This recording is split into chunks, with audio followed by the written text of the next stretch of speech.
आज के वीडियो में हम बात करेंगे SYBCOM बिजनेस इकोनॉमिक्स सेमेस्टर 3 का इम्पॉर्टेंट क्वेश्चंस। साथ में हम डिस्कस करेंगे पेपर पैटर्न विद सिलेबस और प्रीवियस ईयर के क्वेश्चन पेपर। इस वीडियो में हम मोस्ट लाइकली क्वेश्चंस डिस्कस करेंगे जो आपके पेपर में आएगा। मेक श्योर वीडियो आप लास्ट तक जरूर देखिएगा। इसके पहले मैंने बहुत सारे वीडियोस अपडेट किए हैं फर्स्ट ईयर्स के लिए और कुछ लेक्चर्स अपडेट किए हैं, तो मेक श्योर अगर आपने नहीं देखा तो आप जाके देख सकते हैं। प्लेलिस्ट में आपको मिल जाएगा मेरे वीडियो टैब में। अगर आपके कुछ क्वेश्चन होंगे कमेंट सेक्शन में जरूर मेंशन कीजिएगा। अब हम लोग डिस्कस करते हैं important question. Important question discuss करने से पहले हम पेपर पैटर्न समझ लेते हैं और सिलेबस, फिर उसके बाद इंपॉर्टेंट क्वेश्चन, क्योंकि जो इंपॉर्टेंट क्वेश्चन मैंने निकाला है वो पेपर पैटर्न के हिसाब से निकाला है, ठीक है। और लास्ट में हम प्रीवियस ईयर के क्वेश्चन पेपर देख लेंगे। सिलेबस जो है उसमें टोटल 4 मॉड्यूल्स हैं, module 1, module 2, module 3 and module 4। तो 4 यूनिट है। ये चारों यूनिट में से कोई एक यूनिट आप ऑप्शन में डाल सकते हो या 2 यूनिट आप ऑप्शन में डाल सकते हो अगर आपको सिर्फ पास होना है। जैसे मान लीजिए अगर आपको पास होना है तो आप मॉड्यूल 1 कर लीजिए और मॉड्यूल 4 कर लीजिए। ये जो मैंने इंपॉर्टेंट क्वेश्चन दिया है वही सिर्फ करोगे तो भी आप पास हो जाओगे, ठीक है। अगर आपको स्कोर करना है तो आपके हिसाब से या मॉड्यूल 2 और मॉड्यूल 3 ये दोनों में से कोई भी क्या कर सकते हो, आप जो है एक जो है ऑप्शन में डाल सकते हो। तो अगर आप 3 मॉड्यूल भी अगर आप कर लोगे तो भी आप ऐसा मान के चलिए कि जो ये 100 मार्क का पेपर होता है 100 में से आप 70 इजीली क्रॉस कर सकते हो, ठीक है। इकोनॉमिक्स पेपर में कंसेप्ट क्लियर रहेगा तो आप अच्छे मार्क्स स्कोर कर पाओगे क्योंकि आप इजीली एक्सप्लेन करोगे, राइट। तो ये 4 मॉड्यूल्स है। पास होना है तो मैंने बता दिया कि कोई भी 2 मॉड्यूल सेलेक्ट कर लीजिए, ठीक है। अगर आप एक मॉड्यूल भी अच्छे से करते हो तो भी आप पास हो जाओगे, लेकिन वो कैसे, उसके लिए आपको पूरा वीडियो ध्यान से देखना पड़ेगा, ठीक है। अब हम बात कर लेते हैं पेपर पैटर्न का। तो देखिए पेपर पैटर्न में 100 मार्क का है और 3 घंटे का पेपर रहेगा, ठीक है। सारे क्वेश्चन यहाँ पे दिया, अटेम्प्ट करना है। अब जो है इसमें 100 मार्क में से जो पेपर है उसमें से जो क्वेश्चन नंबर 1 है वो है ऑब्जेक्टिव्स। अब ऑब्जेक्टिव्स में जो डेफिनेशन और कंसेप्ट वाले क्वेश्चन होते हैं वो ए में पूछेगा। टोटल जो है आपको 8 पूछेगा और आपको 5 करने होंगे। और दूसरा जो पूछेगा वो MCQ क्वेश्चन पूछेगा, ठीक है। और हर मॉड्यूल से जो यहाँ पे लिखा है 10 question, at least 2 from each module. मतलब यहाँ पे 4 है ना, तो कम 2 तो पूछ लेगा तो टोटल 8 हो जाएंगे। बाकी का 2 क्वेश्चन वो कोई भी मॉड्यूल से पूछेगा, ठीक है। तो हर मॉड्यूल इंपॉर्टेंट है MCQs के हिसाब से। और MCQs का मैंने डिटेल वीडियो प्लस मेरे वेबसाइट पे इमादुद्दीन एजुकेयर आप सर्च कीजिएगा सेम चैनल के नेम पे, ठीक है। तो आपको इजीली MCQs विद आंसर्स के साथ मिल जाएंगे बहुत सारे, ठीक है। मैंने वेबसाइट पे मैंने डाल के रखा है। फिर उसके बाद जो है क्वेश्चन नंबर 2 वो मॉड्यूल 1 से पूछेगा, मतलब ये वाले मॉड्यूल से, ठीक है। फिर क्वेश्चन नंबर 3, क्वेश्चन नंबर 4। लेकिन यहाँ पे ध्यान क्या देना है, आप देखिए 10 मार्क का एक क्वेश्चन रहेगा। तो आप ए, जैसे मान लीजिए ए अटेम्प्ट कर लीजिए, बी अटेम्प्ट कर लीजिए और सी ऑप्शन में डाल दीजिए। मतलब आपको हर क्वेश्चन में एक क्वेश्चन आपको ऑप्शन मिलेगा, जो सबसे अच्छी बात है, लेकिन ऑप्शन उसी मॉड्यूल का रहेगा, ठीक है। तो ये पेपर पैटर्न है। लास्ट में जो आप देख सकते हैं यहाँ पे भी क्वेश्चन नंबर 5 में 3 रहेगा। हर ये मॉड्यूल 4 से रहेगा, मॉड्यूल 3 और मॉड्यूल 2 से। तो आप जैसे मान लीजिए पास होना है सिर्फ, ठीक है। अगर हम लोग ऑब्जेक्टिव्स कर लेते हैं, ठीक है, ये 20 मार्क्स। फिर उसके मान लीजिए आप मॉड्यूल 1 कर लीजिए या मॉड्यूल 4 कर लीजिए। अब इसमें से मान लीजिए कोई भी आपने मॉड्यूल 1 कर लिया है तो ये कितने मार्क का, 20 मार्क का। तो 20 मार्क्स टोटल कितने हो गए, 40 मार्क्स। तो 100 में से जो पासिंग होता है वो 40 मार्क्स से होता है। तो ईजिली आप पास हो सकते हो, लेकिन आप ध्यान रखिए कि कोई भी वो मॉड्यूल 20 में से 20 आपका आना चाहिए, ठीक है। तो इसके लिए मैंने बोला कि अगर आप पास होना है 60-50 लेके आना है तो आप कोई 2 मॉड्यूल कर लीजिए। वो भी जो मैं इंपॉर्टेंट क्वेश्चन दूंगा वो करोगे तो भी आपका इजीली 1-2 क्वेश्चंस कवर हो जाएगा, ठीक है। आई होप आपको ये समझ में आ गया सिलेबस और पेपर पैटर्न। अब हम लोग मोस्ट लाइकली क्वेश्चंस जो यूनिवर्सिटी के पेपर में पूछा जा सकता है वो हम डिस्कस करते हैं। मॉड्यूल 1 का अगर हम लोग देखें तो यहाँ पे आपको सर्कुलर फ्लो ऑफ इनकम, ठीक है, और circular flow of national income. तो यहाँ पे जो है एक क्लोज्ड इकोनॉमी है और दूसरा जो है ओपन इकोनॉमी है। क्लोज्ड इकोनॉमी में ये 2 सेक्टर आता है। अब ये 2 सेक्टर में 2 क्वेश्चन बनता है। एक circular flow of national income in two sector model, with saving और विदाउट सेविंग, ठीक है। Two sector that means form और हाउस होल्ड, और विथ सेविंग आएगा तो उसमें इन्वेस्टमेंट आ जाता है, ठीक है।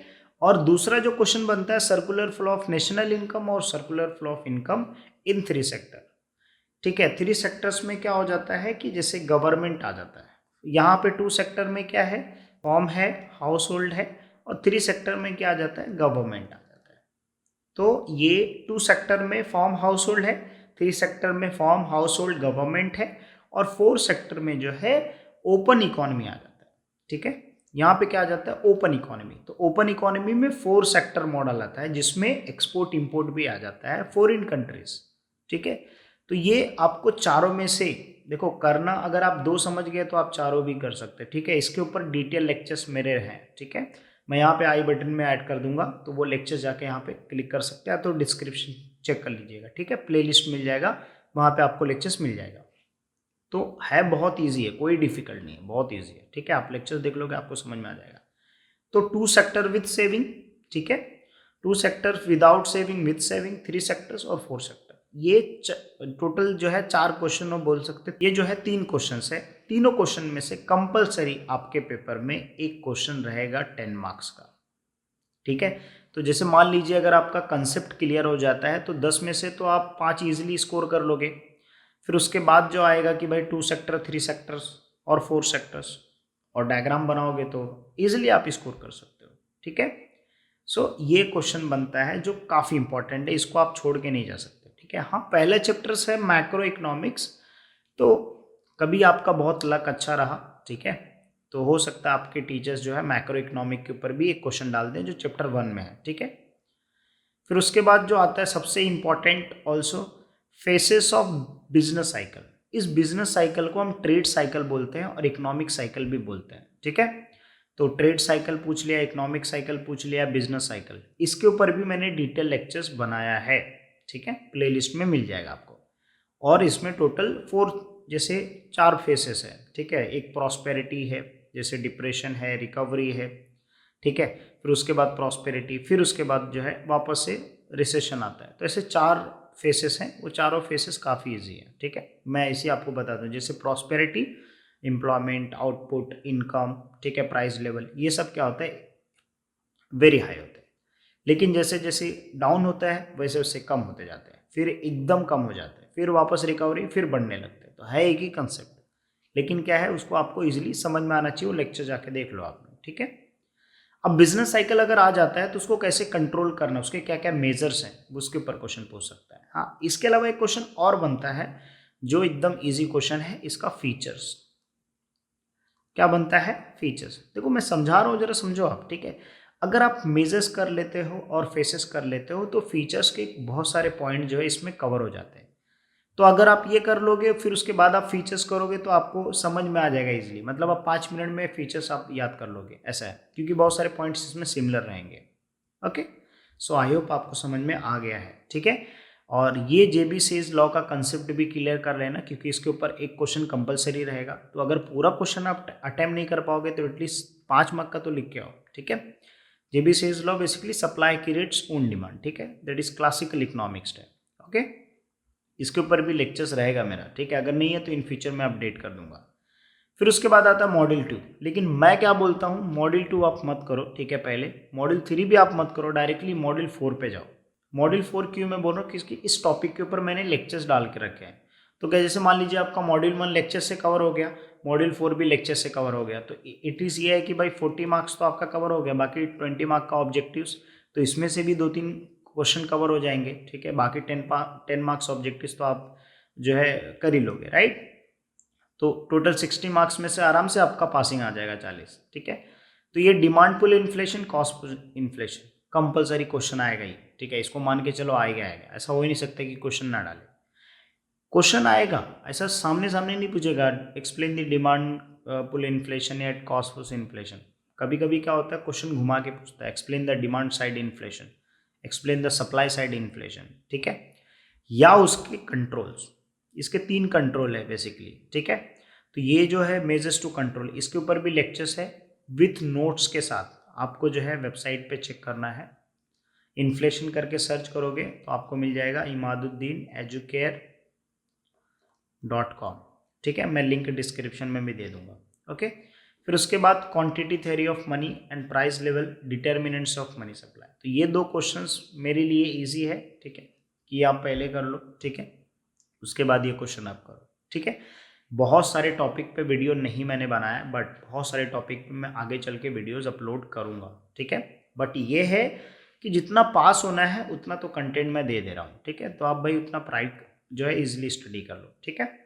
दूसरा मॉडल 3 अगर आप कर रहे हो तो मॉडल 3 में स्टैगफ्लेशन और फ्लिप्स करो, 101% एक क्वेश्चन मिलेगा, या तो शॉर्ट नोट्स लाइक 1-2 मार्क का कंसेप्ट में मिले, या तो फिर लॉन्ग आंसर में, बट मिलेगा क्वेश्चन कंपल्सरी, ठीक है। उसके अलावा ये भी कर सकते हैं एलएम का और मनी मार्केट, और जो है इक्विलिब्रियम ऑफ गुड्स एंड, देखो ये क्या है, इसके डायग्राम्स बहुत बड़े बड़े हैं, ठीक है। आपको देख के ना थोड़ा सा अजीब मतलब समझ में नहीं आएगा, लेकिन जब आप पढ़ने बैठोगे ना तो आपको बहुत अच्छे समझ में आएगा, क्योंकि लेबर जो है मनी सप्लाई इसमें बहुत ईजी कंसेप्ट है, ठीक है। और मॉडल 3 से हमने 12th में करा है ना, कंजम्पशन फंक्शन और saving function, marginal propensity to consume और मार्जिनल प्रोपेंसिटी टू सेव।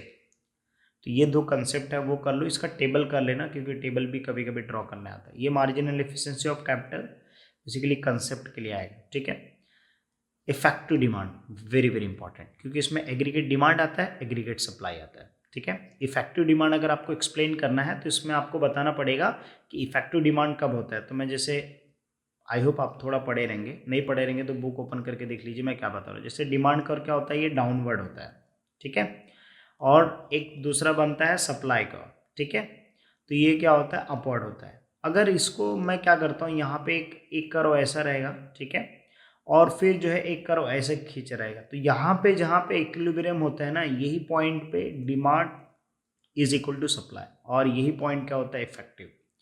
लेकिन इसको समझने के लिए आपको जो है बुक्स पढ़ने पड़ेंगे, ठीक है। तो इफेक्टिव डिमांड भी काफ़ी ईजी है। तो ये मेरे इंपॉर्टेंट क्वेश्चंस थे, ठीक है, जो आपको पास करा देंगे, ठीक है। तो जैसे मैंने बताया आपको सिर्फ पास होना है, ठीक है। अगर आपको सिर्फ पास होना है तो आप कोई भी एक मॉड्यूल कर लीजिए, जिससे आपका 20 मार्क कवर हो जाएगा, और ऑब्जेक्टिव्स आप कर लीजिए, ठीक है।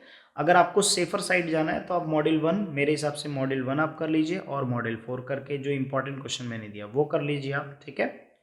तो आपका 20 मार्क्स 40 मार्क्स यहाँ से हो गया, प्लस 20 मार्क ऑब्जेक्टिव से, ठीक है। तो आपका इजिली कवर हो जाएगा।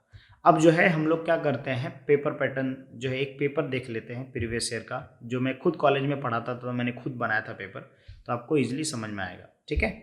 देखिए ये जो क्वेश्चन पेपर है मैंने बनाया था, 3 घंटे का पेपर है, 100 मार्क का पेपर है, ठीक है। SYBCOM बिजनेस इकोनॉमिक्स, ये पेपर मैंने बनाया था 2019 में, ठीक है, 9/10/2019, ठीक है। और आज भी अप्लीकेबल है, क्योंकि सिलेबस सेम है, सिलेबस चेंज नहीं हुआ है, ठीक है। और ये मैं अपने वेबसाइट पे भी डाल दूंगा, जिससे आपको इजीली समझ में लाइक इजीली आपको मिल जाए, ठीक है। और या टेलीग्राम आप चैनल ज्वाइन कर लो, वहाँ पे मैं PDF शेयर कर दूंगा, ठीक है। अब जैसे क्वेश्चन नंबर 1 है, तो क्वेश्चन नंबर 1 का ए में क्या पूछेगा, कंसेप्ट पूछेगा। देखो GDP पूछा है, ठीक है। फिर उसके बाद मार्जिनल प्रोपेंसिटी टू कंज्यूम पूछा है, एग्रीगेट डिमांड जो इफेक्टिव डिमांड में मैंने बताया था, फिलिप्स का आ गया, cost post, demand side inflation, income velocity और IS का। तो ये इसमें से टोटल आपको 5 करने, तो 5 तो आपके इजीली कवर हो जाएंगे, है ना। उसके बाद क्वेश्चन नंबर 1 का जो B है वो क्या है, MCQs है। तो MCQs को आपको क्या करना है, आंसर देना है। तो यहाँ पे देख सकते हो क्वेश्चंस, इसके आंसर्स, MCQs के आंसर्स क्या है, वो सीक्वेंस के फॉर्म में जो है कमेंट करना, ठीक है। क्योंकि बहुत सारे लोग बोलते हैं सर इसका आंसर दो, इसका आंसर दो, ठीक है। तो कमेंट कर देना भाई, कोई मेहनत करने वाला बच्चा रहेगा तो प्लीज़ कमेंट कर देना, ठीक है, ताकि दूसरे लोगों को आंसर मिल जाए। फिर उसके बाद क्वेश्चन नंबर 2 आता है। अब क्वेश्चन नंबर 2 में देखो मैंने बताया था, define the trade cycle, explain it faces with the help of the diagram. तो एक क्वेश्चन हो गया फेसेस, ठीक है, या ट्रेड साइकिल पूछ सकता है। अब ट्रेड साइकिल को जो हम लोग बिजनेस साइकिल भी बोलते हैं, ठीक है, तो कंफ्यूज नहीं होना। फिर उसके बाद features and criticisms of says law, मैंने बोला था सेज लॉ का आएगा। Define the national income, explain the circular flow of income in 3 sector economy. तो देखो ये वाला क्वेश्चन इंपॉर्टेंट और ये वाला इंपॉर्टेंट जो मैंने दिया था, और ये वाला भी इंपॉर्टेंट दिया था मैंने, तो ये दोनों में क्या हो गया, कवर हो गया। जेबीसीज लॉ इसलिए दिया था क्योंकि डिफाइंड कंसेप्ट में भी पूछता है, ठीक है। तो आपका 2 क्वेश्चन कवर हो गया, मतलब ये 20 मार्क कवर हो गया, ठीक है। उसके बाद आता है क्वेश्चन नंबर 3। क्वेश्चन नंबर 3 जैसे, अच्छा चलो ठीक है, मैं मॉडल लास्ट वाले मॉडल पे जाता हूँ, ठीक है। क्वेश्चन नंबर 5, देखो यहाँ पे अगर आप देखोगे तो examine the monetary and fiscal measures to control, ठीक है। अब जो है मॉनेटरी एंड फिस्कल जो है measures to control inflation, inflation को कंट्रोल करने के लिए जो है मेजर्स जो हैं फिस्कल और मॉनेटरी, ये आपको लिखना है, ठीक है, इसका आंसर। फिर explain with help of suitable diagram cost for inflation, जो है आपको डायग्राम के बेस हेल्प लेके एक्सप्लेन करना है। तो मैंने बताया था कॉस्ट फॉर इन्फ्लेशन और जो है कॉस्ट जो है डिमांड साइड इन्फ्लेशन और pull inflation, cost post inflation, cost pull inflation, ठीक है। ये दो क्वेश्चन तो कंपलसरी। फिर उसके बाद डिटर्मिनेंट्स ऑफ मनी सप्लाई। तो आई एम श्योर आपको समझ में आ गया कि ये मॉड्यूल 5 ये 4 का है और क्वेश्चन नंबर 1 जो है मॉड्यूल 4 का है। तो आप 2 मॉड्यूल करके इजीली जो है 40 मार्क कवर हो जाएगा। फिर बाद में आप ऑब्जेक्टिव्स कर लीजिए तो आपका वैसे ही भी कवर हो जाएगा, ठीक है। उसके बाद क्वेश्चन नंबर 3 देख सकते हैं, क्वेश्चन नंबर 4 देखते हैं। अब इन सब का जो आंसर्स है, ठीक है, अगर मैं वो आंसर्स बनाने बैठूँ, ठीक है, इसमें बहुत सारे आंसर्स जो है आपको मेरे वेबसाइट पे मिल जाएंगे, ठीक है। मतलब 5-6 क्वेश्चन के आंसर आपको मेरे वेबसाइट पे मिल जाएंगे, ठीक है। लेकिन सबके आंसर्स अगर मैं बनाते बैठूँ तो बहुत टाइम लग जाएगा, बाकी दूसरे सब्जेक्ट्स भी मुझे कवर करना है, ठीक है। लेकिन मेरा ये टारगेट रहता है कि भाई इतना हेल्प कर दो ताकि स्टूडेंट थोड़ा खुद का भी मेहनत करके जो है उसका पढ़ाई भी हो जाए, उसका खुद का मेहनत भी उसके अंदर आ जाए, ताकि वो इन फ्यूचर में बोल सके हाँ मैंने पढ़ा था, ठीक है, मेहनत किया था, ऐसी नहीं कि बस एग्ज़ाम दिया और पास हो गया, ठीक है। तो आपके अंदर थोड़ा सा स्किल्स, ठीक है, आपका माइंड थोड़ा डेवलप होगा, राइट। तो थोड़ा सा आप पढ़ाई कर सकते हैं, ठीक है। बाकी बहुत सारे क्वेश्चन जैसे cost push inflation, measures to control, ठीक है, ये phases trade cycle, circular flow of income, ठीक है, कंजम्पशन के ऊपर आपको बहुत सारे मेरे वेबसाइट पे मिलेंगे, तो वहाँ पे चेकआउट कर सकते हैं, ठीक है। सो आई होप आपको वीडियो पसंद आया होगा। अगर हाँ तो वीडियो को लाइक कीजिए, कमेंट कीजिए, शेयर कीजिए और नेक्स्ट वीडियो में हम डिस्कस करेंगे कौन से सब्जेक्ट्स, कमेंट करके बताओ, ठीक है। चलो।